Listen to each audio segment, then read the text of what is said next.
നമസ്കാരം. ഈ അടുത്ത കാലത്തായി ശരിക്കും ഒരു 2-3 ദിവസങ്ങൾക്ക് മുമ്പ് സോഷ്യൽ മീഡിയയിൽ വന്ന ഒരു വാർത്തയാണ് ഇന്നത്തെ എൻ്റെ ഈ വീഡിയോയുടെ ആധാരം തന്നെ. അതായത് ഒരു ഏകദേശം 25-30 വയസ്സുള്ള ഒരു യുവാവ് എല്ലാ ദിവസവും ഫുട്ബോൾ കളിക്കാൻ പോകും. വളരെ ആരോഗ്യവാൻ. പക്ഷേ പെട്ടെന്ന് തന്നെ അവന് വിശപ്പ് കുറയുകയും ശരീരം മെലിയുകയും എന്താ പറയുക, അതുമായി ബന്ധപ്പെട്ട കുറേ അസ്വസ്ഥതകൾ ഉണ്ടായി. വയറ് കുറച്ച് പെരുകി വന്നു. അങ്ങനെ പോയി ടെസ്റ്റുകൾ ചെയ്തപ്പം ലിവർ കംപ്ലീറ്റ് അടിച്ചുപോയി എന്നാണ് പറഞ്ഞത്. അതായത് ആൽക്കഹോൾ തൊടാത്ത ഒരു കുട്ടിയാണ്, ഒരു ദുഷിച്ച സ്വഭാവവും ഇല്ല. പക്ഷേ liver absolutely non alcoholic liver cirrhosis എന്ന അവസ്ഥയിൽ എത്തിയെന്ന് പറഞ്ഞു കഴിഞ്ഞാൽ വളരെ within A matter of 1 or 2 years ആണ്, 1 വർഷം 2 വർഷം. അപ്പോൾ ഇവൻ്റെ ആകെയുള്ള ഒരു ദുശീലം, ഇവൻ ഈ കളിക്കാൻ പോകുന്ന സമയത്ത് ഈ സോഫ്റ്റ് ഡ്രിങ്ക്സ് മേടിച്ച് കുടിക്കുമായിരുന്നു. സോഫ്റ്റ് ഡ്രിങ്ക്സ് എന്ന് പറയുന്നത് കളറുള്ള നല്ല ഡ്രിങ്ക്സ് ഉണ്ടല്ലോ, ഇഷ്ടം പോലെ ഉണ്ടല്ലോ നമുക്ക്, സിന്തറ്റിക് ഡ്രിങ്ക്സ്, എയറേറ്റഡ് ഡ്രിങ്ക്സ്, അങ്ങനെ അത് 3-4 കുപ്പി വാങ്ങി കഴിക്കുന്ന ഒരു ശീലമുണ്ടായിരുന്നു. അത് മാത്രമാണ്, അല്ലാതെ സാധാരണയുള്ള ഭക്ഷണങ്ങളും പിന്നെ കുറച്ച് ഫാസ്റ്റ് ഫുഡും ഒക്കെ കഴിക്കുമായിരുന്നു. അപ്പോൾ ഇത് വളരെ ഗുരുതരമായി നമ്മൾ കാണേണ്ട ഒരു കാര്യമാണ്. അതുകൊണ്ട് തന്നെയാണ് ഞാൻ ഇന്ന് ഈ ഒരു ടോപ്പിക്ക് നിങ്ങൾക്ക് വേണ്ടി എടുത്തിരിക്കുന്നത്. അപ്പോൾ ഇതിൽ ശരിക്കും പറഞ്ഞാൽ ആ പയ്യൻ്റെ അവസ്ഥ ഒന്ന് ആലോചിച്ച് നോക്കുക. കൊച്ചുകുട്ടിയാണ്. ഇപ്പോൾ പെട്ടെന്ന് തന്നെ ഇങ്ങനെയൊക്കെ ഉള്ള ഒരു പ്രശ്നങ്ങൾ വരുമ്പോൾ പിന്നെ അതിന് യാതൊരു മാർഗവുമില്ല. നോൺ ആൽക്കഹോളിക് ലിവർ സിറോസിസ് എന്ന് പറയുന്ന ആൽക്കഹോൾ ഇല്ലാതെ നമ്മളുടെ ലിവറിലെ കോശങ്ങൾ, അതായത് കരളിലെ കോശങ്ങൾ മുഴുവനും ചകരിയായി പോകുന്നതാണ് സിറോസിസ് എന്ന് പറയുന്നത്. അപ്പോൾ അതിൽ ആൽക്കഹോൾ, അതായത് മദ്യപാനം അതിന് വളരെ പ്രധാനപ്പെട്ട ഒരു കാരണമാണ്. പക്ഷേ മദ്യപാനമല്ലാതെ ഉള്ള മറ്റ് കാരണങ്ങളാണ് ഞാനിപ്പോൾ പറയുന്നത്. ഒന്ന്, ഇതുപോലെയുള്ള കൂടുതൽ നമ്മൾ കാർബോഹൈഡ്രേറ്റ്, അന്നജം കഴിക്കുന്ന രീതിയിൽ ഇതുണ്ടാവാം. അന്നജം എന്ന് പറയുന്നത് ചോറ് നന്നായിട്ട് കഴിക്കുന്നവർക്ക്, മറ്റ് വലിയതായിട്ട് എക്സസൈസ് ഒന്നും ചെയ്യുന്നില്ല, ചുമ്മാതെ ചോറും അന്നജപ്രധാനമായ ഭക്ഷണങ്ങൾ, ചോറ് മാത്രമല്ല, നമ്മൾ കിഴങ്ങ് വർഗ്ഗങ്ങൾ, മധുരപലഹാരങ്ങൾ, ബേക്കറി ഐറ്റംസ്, ഇവയൊക്കെ കൂടുതലായി കഴിക്കുന്നവർക്ക് ഈ നോൺ ആൽക്കഹോളിക് ലിവർ സിറോസിസ് വരാനുള്ള സാധ്യത വളരെ കൂടുതലാണ്. അതോടൊപ്പം തന്നെയാണ് പിന്നെ ഈ ശരിക്കും മധുരപലഹാരങ്ങൾ മാത്രം കഴിക്കുന്ന ആൾക്കാരുണ്ട്, എന്നാൽ ചോറ് കഴിക്കുകയില്ല. ചിലർ കിഴങ്ങ് വർഗ്ഗങ്ങൾ മാത്രമാണ് ഇഷ്ടം, ചിലർക്കാണെങ്കിൽ കൂടുതലായിട്ട് ഗോതമ്പ് മാത്രമാണ് ഇഷ്ടം. അത് അങ്ങനെ ഒരു വിഭാഗം ആൾക്കാരുണ്ട്. അവർ ശരിക്കും ഇത് എന്താ പറയുക, ഞങ്ങൾ മധുരമൊന്നും കഴിക്കുന്നില്ല പക്ഷേ ചോറ് നന്നായിട്ട് കഴിക്കും എന്ന് പറയാറുണ്ട്. പിന്നെ വേറെ ഒരു വിഭാഗമാണ് കൂടുതലായിട്ട് നമ്മൾ മരുന്ന് കഴിക്കുന്നവർ. മെഡിസിൻസ് എന്ന് പറയുമ്പോഴത്തേക്ക് അത് കൂടുതൽ പെയിൻ കില്ലേഴ്സ്, അവയൊക്കെ തന്നെയും കരളിന് കേടുപാടുകൾ ഉണ്ടാക്കുന്നുണ്ട്. പല മരുന്നുകൾ, ചില ആയുർവേദിക് പ്രിപ്പറേഷൻസിനും അങ്ങനെ കാണാറുണ്ട്. പിന്നെ കൂടുതലായിട്ട് ഹെവി മെറ്റൽസ് അടങ്ങിയ മരുന്നുകളിലും ഈ ഒരു കാരണം ഉണ്ടാവാം, ഇങ്ങനെ ഒരു സിറോസിസിലേക്ക് കൊണ്ടുപോകാം. അപ്പോൾ ഇവയെല്ലാം തന്നെ നോൺ ആൽക്കഹോളിക് ലിവർ സിറോസിസ് ഗ്രൂപ്പിലാണ് വരുന്നത്. പിന്നെ ഇതിൽ ഏറ്റവും പ്രധാനമായിട്ട് നമുക്ക് ദൈനംദിന ജീവിതത്തിൽ, ദൈനംദിന ഭക്ഷണത്തിൽ ഈ ഒരു കാര്യം ഉണ്ടാവുന്നതിൻ്റെ കാരണങ്ങളാണ് ഞാനിന്ന് ഇവിടെ പറയാൻ പോകുന്നത്. അപ്പോൾ ഇതിൽ നമ്മൾ ആലോചിക്കേണ്ടത്, ഞാൻ പലപ്പോഴും പറഞ്ഞിട്ടുണ്ട് 2 വാക്കുകൾ. ഇതിന് വേറെ 1-2 വീഡിയോസും നമ്മൾ ഇട്ടിട്ടുണ്ട്. ഇപ്പോൾ ഇവിടെ ഈ എയറേറ്റഡ് അല്ലെങ്കിൽ ഈ സോഫ്റ്റ് ഡ്രിങ്ക്സ് കഴിച്ചപ്പം എന്താണ് അവിടെ സംഭവിച്ചത്? ഈ സോഫ്റ്റ് ഡ്രിങ്ക്സിൽ അടങ്ങിയിരിക്കുന്ന 2-3 ഘടകങ്ങളാണ് നമുക്ക് വില്ലനായി മാറിയത്. അതാണ് ഒന്ന് ഫ്രക്ടോസ് കോൺ സിറപ്പ് എന്ന് പറയും, അതോടൊപ്പം തന്നെയാണ് മറ്റൊന്ന് മാൾട്ടോഡെക്സ്ട്രിൻ എന്ന് പറയും. ഈ 2 പേരുകളും വളരെ സൂക്ഷിക്കണം നിങ്ങൾ. ശരിക്കും നമ്മൾ വാങ്ങുന്ന പാക്കറ്റ് ഫുഡ്സിൻ്റെ പുറകുവശത്ത് ഇത് എഴുതിയിട്ടുണ്ട്, എഴുതാതെ അങ്ങനെ മാൻഡേറ്ററി ആണത്. അപ്പോൾ അത് നമ്മൾ വളരെ സൂക്ഷിച്ച് നോക്കണം. വളരെ ചെറിയ അക്ഷരത്തിലാണ് എഴുതിയിരിക്കുന്നത്, അപ്പോൾ സൂക്ഷിച്ച് നോക്കിയാൽ മാത്രമേ അതൊക്കെ കാണുകയുള്ളൂ. അപ്പോൾ പൊതുവേ ഇതൊക്കെ അടങ്ങിയിരിക്കുന്ന ഭക്ഷണങ്ങൾ നമ്മൾ ഈ സിന്തറ്റിക് ഡ്രിങ്ക്സ് പ്രധാനമായിട്ടുണ്ട്. 2 പാക്കറ്റ് ഫുഡ്സ്, ബിസ്ക്കറ്റ്സ്, അതാണ് ഇവിടെ ബിസ്ക്കറ്റ്സ് ഇരിക്കുന്നു. അതുപോലെ തന്നെ നമ്മുടെ ചോക്ലേറ്റ്സ്, മുട്ടായി, ഇതിനകത്ത് വളരെയധികം ഉണ്ട് മാൾട്ടോഡെക്സ്ട്രിൻ. അതോടൊപ്പം തന്നെയാണ് പാസ്ത. അപ്പോൾ ഇത് 3 അതിന് വേണ്ടിയിട്ടാണ് ഞാൻ കൊണ്ടുവന്നത്.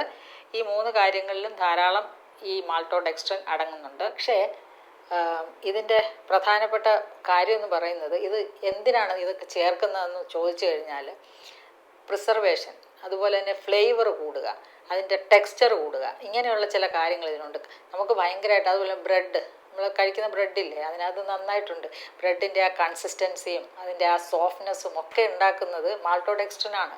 അപ്പോൾ ഇതൊന്നും തുടരുതെന്നൊന്നും അല്ല ഞാൻ പറയുന്നത്, വല്ലപ്പോഴും ഒക്കെ ചെറിയ തോതിൽ കഴിക്കാം. പക്ഷേ don't make it A routine procedure. എല്ലാ ദിവസവും കഴിക്കുന്ന ഒരു ശീലം ഉണ്ടാക്കരുത്. എല്ലാവർക്കും കൊതിക്ക് വേണ്ടിയൊക്കെ കുറച്ചൊക്കെ കഴിക്കാം, വലിയ പ്രശ്നമൊന്നും ഉണ്ടാവില്ല.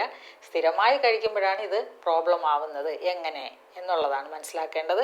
ഇതെല്ലാം തന്നെ അന്നജ പ്രധാനമാണ്. ഇവ നമ്മളുടെ ലിവറിലേക്ക് പോയിട്ട് കരളിലേക്ക് പോയിട്ട് അത് സിറോസിസ് ലിവർ എന്നുള്ള അവസ്ഥയിലേക്ക് പോകുന്നതിന് മുന്നേ ഉണ്ടാവുന്ന 2-3 ഘടകങ്ങളുണ്ട്. Fatty liver grade 1, grade 2, grade 3.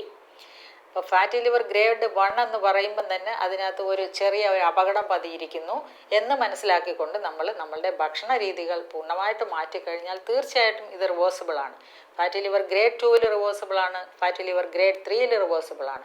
സിറോസിസിലേക്ക് കയറുമ്പോഴാണ് പ്രശ്നം. അത് ഇറിവേഴ്സിബിളാണ്. തിരിച്ചു വരാത്ത രീതിയിൽ നമ്മുടെ കരളിൻ്റെ കോശങ്ങൾ നശിച്ചു പോകുന്ന ഒരവസ്ഥയാണ്.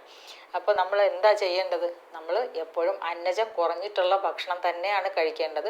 എന്നാൽ എല്ലാ പോഷകങ്ങളും കൊടുക്കണം. പോഷകങ്ങൾ വൈറ്റമിൻസ്, മിനറൽസ്, പോളിഫിനോൾസ്, ഫ്ലേവനോയിഡ്സ്, അതുപോലെ ആവശ്യത്തിന് നാരുകൾ, വെള്ളം. അതോടൊപ്പം തന്നെയാണ് ഏറ്റവും പ്രധാനമായിട്ടുള്ള നല്ല പ്രോട്ടീൻ, നല്ല കൊളസ്ട്രോൾ. നല്ല കൊളസ്ട്രോൾ എന്ന് എപ്പോഴും ഞാൻ പറയുന്ന omega-3 ഫാറ്റി ആസിഡ്സ്, അതുപോലെ മോണോസോഡിയം ലോറിക് ആസിഡ്, നമ്മളുടെ വെർജിൻ കോക്കനട്ട് ഓയിൽ അടങ്ങിയിരിക്കുന്ന ഇവയൊക്കെ ഒത്തിരി ശരീരത്തിന് ഗുണം ചെയ്യുന്നവയാണ്. അങ്ങനെ ഒരു ഭക്ഷണത്തിലേക്ക് from a high calorie diet from carbohydrates to a nutrient based diet with low calorific value from carbohydrates, അത് കുറയ്ക്കുകയും മറ്റുള്ളത് ആവശ്യത്തിൽ നമ്മുടെ ശരീരത്തിന് വേണ്ട രീതിയിൽ കൊടുക്കുകയും ചെയ്യുന്ന ഒരു ആഹാരക്രമത്തിലേക്ക് മാറുക എന്നുള്ളതാണ് ഫാറ്റി ലിവർ ഗ്രേഡ് 1, 2, 3 മാറ്റാൻ പറ്റിയ മാർഗം. അപ്പോൾ അത് കഴിഞ്ഞ് ഇത് ശരിക്കും പറഞ്ഞാൽ ഇതൊരു ഇൻഡിക്കേഷനാണ്. അൾട്രാസോണോഗ്രാഫി നോക്കുമ്പം കിട്ടുന്ന ഒരു അവസ്ഥയാണ്. അത് നമുക്കങ്ങനെ ഇത് പെട്ടെന്ന് മനസ്സിലാവും. അതനുസരിച്ച് ഭക്ഷണം മാറ്റിയാൽ മാത്രം മതി. നന്നായിട്ട് വ്യായാമം ചെയ്യുക.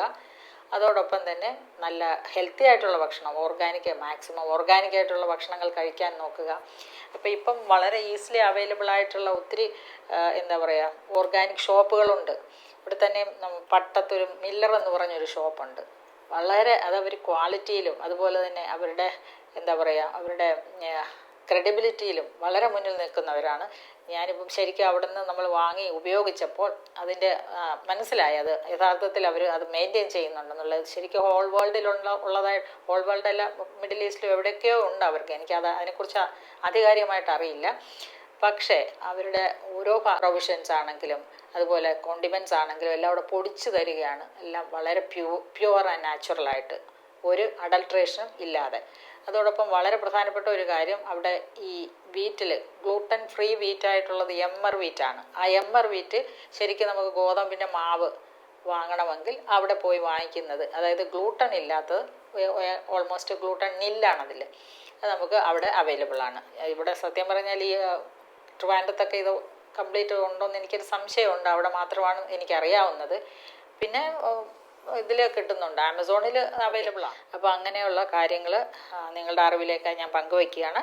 അപ്പോൾ നമുക്ക് ഈ 3 കാര്യങ്ങളെ നമുക്ക് അങ്ങോട്ട് മാറ്റി വയ്ക്കാം. അപ്പോൾ ഇത് ശരിയാണ്, ഇത് അബ്സല്യൂട്ട്ലി ഇങ്ങനെയുള്ള മാൾട്ടോഡെക്സ്ട്രിനും ഫ്രക്ടോസ് കോൺ സിറപ്പും ഒക്കെ ചേർന്നിട്ടുള്ള, ഫ്രക്ടോസ് കോൺ സിറപ്പിനാണ് എയറേറ്റഡ് ഡ്രിങ്ക്സ്. അപ്പം ഞാനത് എടുത്തിട്ടില്ല, നിങ്ങൾക്കറിയാമല്ലോ. പിന്നെ നമ്മൾ ശ്രദ്ധിക്കേണ്ടത് ഈ 2 വാക്കുകളാണ്. ഞാൻ എപ്പോഴും പറയും, ഗ്ലൈസിമിക് ലോഡും ഗ്ലൈസിമിക് ഇൻഡെക്സും.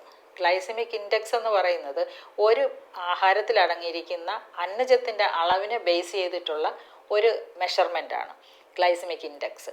എന്നാൽ ഗ്ലൈസിമിക് ലോഡാണ് നമ്മൾ കൂടുതൽ ശ്രദ്ധിക്കേണ്ടത്. ഗ്ലൈസിമിക് ലോഡ് നന്നായിട്ട് കുറഞ്ഞിരിക്കുന്ന ചില ഭക്ഷണങ്ങളിൽ ഗ്ലൈസിമിക് ഇൻഡെക്സ് കുറച്ച് കൂടുതലായിരിക്കും. ഫോർ എക്സാമ്പിൾ സ്വീറ്റ് പൊട്ടറ്റോ അതിനൊരു ഉദാഹരണമാണ്. അതെന്താണെന്ന് വെച്ചാൽ ഗ്ലൈസിമിക് ലോഡെന്ന് പറയുമ്പം അതിനകത്ത് കാർബോഹൈഡ്രേറ്റ് മാത്രമല്ല, അത് പ്രോട്ടീൻ അതിനോടൊപ്പം വരും, ഫാറ്റ് വരും, അതിൻ്റെ കൂട്ടത്തിൽ ഫൈബർ വരും, വൈറ്റമിൻസ് വരും, മിനറൽസ് വരും. ഇതിൻ്റെയൊക്കെ ഒരു ആകത്തുകയാണ് നമ്മൾ ഗ്ലൈസിമിക് ലോഡായിട്ട് നമ്മൾ മെഷർ ചെയ്യുന്നത്. അപ്പോൾ ഗ്ലൈസിമിക് ലോഡ് 10-ന് താഴെയും ഗ്ലൈസമിക് ഇൻഡെക്സ് 50 താഴെ നിൽക്കുന്ന ഭക്ഷണങ്ങളാണ് നമുക്ക് ശരീരത്തിന് നല്ലത്. അതുപോലെ തന്നെ അത് പ്രമേഹത്തിനെ കുറയ്ക്കാൻ വളരെയധികം സഹായിക്കുകയും ചെയ്യും. പ്രമേഹത്തിന് മാത്രമല്ല, എല്ലാ ജീവിതശൈലി രോഗങ്ങളെയും കുറയ്ക്കാൻ ഇങ്ങനെയുള്ള ഭക്ഷണങ്ങൾ തന്നെയാണ് കഴിക്കേണ്ടത്. കാരണം നമ്മൾ ഇതിലെ ഏറ്റവും വലിയ വില്ലൻ എന്ന് പറയുന്നത്, അതുപോലെ തന്നെ നമ്മളെ രക്ഷിക്കുന്ന ആളും ഇൻസുലിൻ തന്നെയാണ്. നമ്മളെ രക്ഷിക്കാനും നമ്മളെ ശിക്ഷിക്കാനും കഴിവുള്ള ഒരാളാണ് ഇൻസുലിൻ.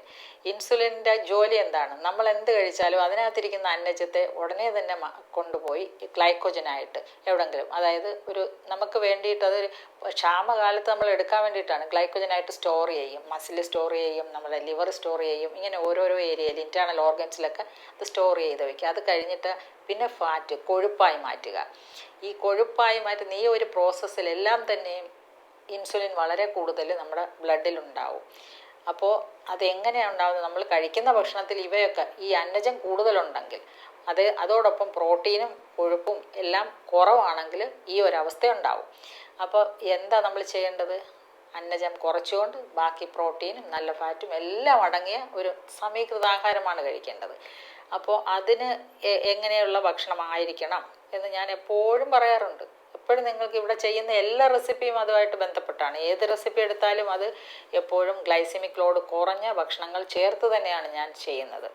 അപ്പോൾ ഇപ്പം ഞാൻ കാണിക്കുന്നത് ഗ്ലൈസമിക് ലോഡിൽ ഉണ്ടാവുന്ന ചെറിയ ചെറിയ വ്യത്യാസങ്ങൾ പോലും വലിയ ഒരു പ്രശ്നങ്ങളിലേക്ക് നമ്മളെ കൊണ്ടുപോകും. അതിലേറ്റവും പ്രധാനമാണ് ഇത് ഗ്ലൂക്കോസ് എന്ന് പറയുന്നത്. ഗ്ലൂക്കോസ് അറിയാമല്ലോ, നമ്മൾ ഇവിടെ മെഡിക്കൽ ഷോപ്പിൽ കിട്ടില്ലേ ഗ്ലൂക്കോസിനകത്ത് ഉള്ള ഗ്ലൈസമിക് ലോഡ് എന്നൊക്കെ പറയുന്നത് 80-100 മുകളിലാണ്. ഗ്ലൈസമിക് ലോഡും ഗ്ലൈസമിക് ഇൻഡെക്സും വളരെ കൂടുതലാണ്. ഗ്ലൂക്കോസ് എന്ന് പറയുന്നത് ഇൻസ്റ്റൻ്റ് ആണ്. ഇത് കഴിച്ചു കഴിഞ്ഞാൽ അപ്പം തന്നെ നമ്മുടെ ബ്ലഡ് ഷുഗർ വാല്യൂ വളരെ ഫാസ്റ്റായിട്ട് കൂടും. അപ്പോൾ തളർന്ന് വീഴുന്നവരും അതുപോലെ തന്നെ പനിയൊക്കെ പിടിച്ചിട്ട് കിടക്കുന്നവർക്കുമൊക്കെ കഴിക്കാൻ പറ്റുന്ന ഗ്ലൂക്കോസാണ്. എന്ന് വെച്ചാൽ അത് പെട്ടെന്ന് ദഹിച്ച് ബ്ലഡിലേക്ക് കയറും. അപ്പോൾ ക്ഷീണമൊക്കെ മാറും അല്ലേ? അതിന് നല്ലത് തന്നെയാണ് ഗ്ലൂക്കോസ് എന്ന് പറഞ്ഞാൽ. സ്ഥിരം ഈ ഗ്ലൂക്കോസ് തന്നെ കഴിക്കുക എന്നല്ല, അസുഖങ്ങളൊക്കെ വരുന്ന സമയത്ത് കഴിക്കാൻ ഏറ്റവും പറ്റിയതാണ് ഗ്ലൂക്കോസ്. എന്നാൽ പഞ്ചസാര ആവട്ടെ അത്രയും വരുന്നില്ല. ഗ്ലൈസമിക് ലോഡും ഗ്ലൈസമിക് ഇൻഡെക്സ് ഇത് കുറവാണ്. ഒരു 80 വരെ വരുന്നുള്ളൂ. ഇതെന്ന് പറഞ്ഞാൽ ഇത് കുറച്ച് തരി ഉണ്ടല്ലോ. അപ്പോൾ നമ്മുടെ ടേബിൾ ഷുഗർ തരി ഉണ്ടാകുമ്പോൾ അത് കുറച്ചുകൂടെ ദഹിച്ച് വരാൻ സമയമെടുക്കും. മനസ്സിലായോ? അതാണ് ഇത് തമ്മിലുള്ള വ്യത്യാസം, ഗ്ലൂക്കോസും അതുപോലെ തന്നെ ടേബിൾ ഷുഗറും. പിന്നെ അടുത്തത് നമുക്ക് മനസ്സിലാക്കേണ്ടത് അരിയാണ്. 2 തരം അരിയുണ്ട്. ഈ വൈറ്റ് റൈസും അതുപോലെ തന്നെ ബ്രൗൺ റൈസും. ഇതിൻ്റെ തമ്മിലുള്ള ഗ്ലൈസമിക് ലോഡിൻ്റെ വ്യത്യാസം കാണണം. ബ്രൗൺ റൈസിന് വെറും 36 ആണെങ്കിൽ ഇതിന് 56-60 ഉണ്ട് ഗ്ലൈസമിക് ലോഡ്. അതായത് ഇത് ശരിക്കും പറഞ്ഞാൽ പ്രമേഹ രോഗികൾ ഇത് ശരിക്കും പറഞ്ഞാൽ കഴിക്കരുത്. ഈ പച്ചരി എന്നല്ല, തവിടില്ലാത്ത അരി കഴിക്കുന്നത് ശരിയല്ല എന്നുള്ളത് ഞാൻ വീണ്ടും വീണ്ടും പറയുന്നു. പലരും പണ്ടൊക്കെ പറയുമായിരുന്നു വെള്ള അരിയാണ് പ്രമേഹത്തിന് നല്ലതെന്ന്. ഒരിക്കലുമല്ല. ബ്രൗൺ റൈസാണ്. ഇത് കണ്ടോ, ഇതാണ് ബെസ്റ്റ് റൈസാണിത്. ഇതിൻ്റെ പേര് കബനി റൈസാണ്. കബനി അല്ലെങ്കിൽ സ്വാദ്, അങ്ങനെ കുറേ കമ്പനികളുണ്ട്. വളരെ നല്ലതാണ്. ഓർഗാനിക് റൈസാണ്. അപ്പോൾ ഈ ഓർഗാനിക് റൈസ് കഴിക്കുന്നതിൻ്റെ പിന്നിലൊരു കാര്യമുണ്ട്. അതായത് ഈ ഓർഗാനിക്കലി കൾട്ടിവേറ്റ് ചെയ്യുന്നത്, അതായത് ജൈവ കൃഷിയിലുള്ള അരിയാണെങ്കിൽ ഈ ആഴ്സനിക്ക്, നമ്മളുടെ മണ്ണിൽ ആഴ്സനിക്കുണ്ട്. ആഴ്സനിക്ക് ഒരു പോയിസണാണ്. അപ്പോൾ ഈ ആഴ്സനിക്ക് അരിയിലേക്ക് കയറാതിരിക്കാൻ സഹായിക്കുന്നതാണ് ഓർഗാനിക് കൾട്ടിവേഷൻ. അതായത് ഇപ്പോൾ അല്ലാതുള്ള ജൈവ കൃഷിയിൽ ചെയ്യുന്ന ഈ അരിക്കകത്ത് ഈ പറയുന്ന ആഴ്സനിക്ക് കുറവായിരിക്കും. ഈ ആഴ്സനിക്ക് കയറിക്കഴിഞ്ഞാൽ പ്രമേഹം വരാനുള്ള സാധ്യത വളരെ കൂടുതലാണ്. അപ്പോൾ അതുകൊണ്ട് തന്നെയും ആഴ്സനിക്ക് ഇല്ലാത്ത ഒരു അരി വേണമെങ്കിൽ അത് ഓർഗാനിക് റൈസ് തന്നെ ആയിരിക്കും. അപ്പോൾ ഇത് ഇങ്ങനെയുള്ള കാര്യങ്ങൾ നിങ്ങളുടെ അറിവിലേക്കായി ഞാൻ പങ്കുവയ്ക്കുകയാണ്. അതനുസരിച്ച് വിവേചന ബുദ്ധിയോടുകൂടി ഓരോ കാര്യങ്ങൾ കാണുക. പറ്റുന്നത്രയും നമ്മൾ ശ്രദ്ധിച്ച് മുന്നോട്ട് പോവുക. ആഹാരത്തിൽ പ്രത്യേകിച്ചും, അതുപോലെ തന്നെ നല്ല വ്യായാമത്തിലും നല്ല ഉറക്കം കിട്ടുക, നല്ല പോസിറ്റീവായിട്ട് ചിന്തിക്കുക. അതുപോലെ തന്നെ യോഗ, മെഡിറ്റേഷൻ ഒക്കെ നന്നായിട്ട് പ്രാക്ടീസ് ചെയ്യുക. ചൂയിങ് തെറാപ്പി പ്രാക്ടീസ് ചെയ്യുക. എക്സസൈസ് നന്നായിട്ട് ചെയ്യുക. Be happy, B positive.